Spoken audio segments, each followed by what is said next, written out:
စဉ်းစားတိုင်းတဲ့ရှင်တယောက်တည်းလေးနေတတ်ပြီကွာအစ်ပြန်ဖြစ်ဖို့ရလွယ်မယ်ထင်လားနောက်လူဖြစ်တော်မူမှုကပြန်မလာနဲ့တော့ချစ်ရဲ့လွန်စရာရှိလေနာရာနဲ့ဖြေမယ်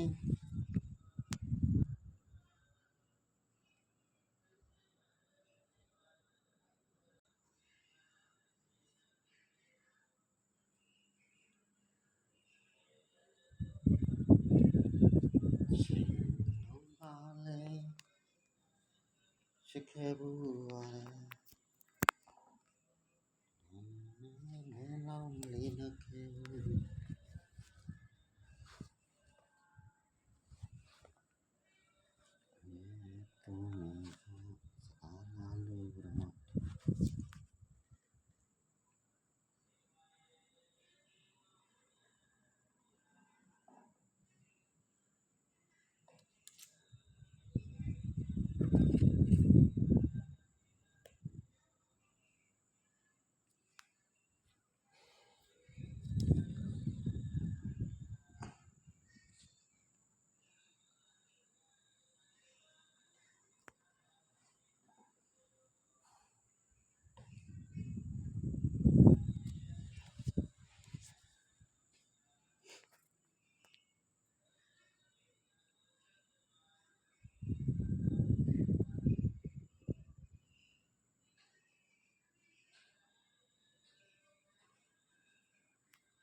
မင်းကြောင့်စဉ်းစားတိုင်းရင်နာ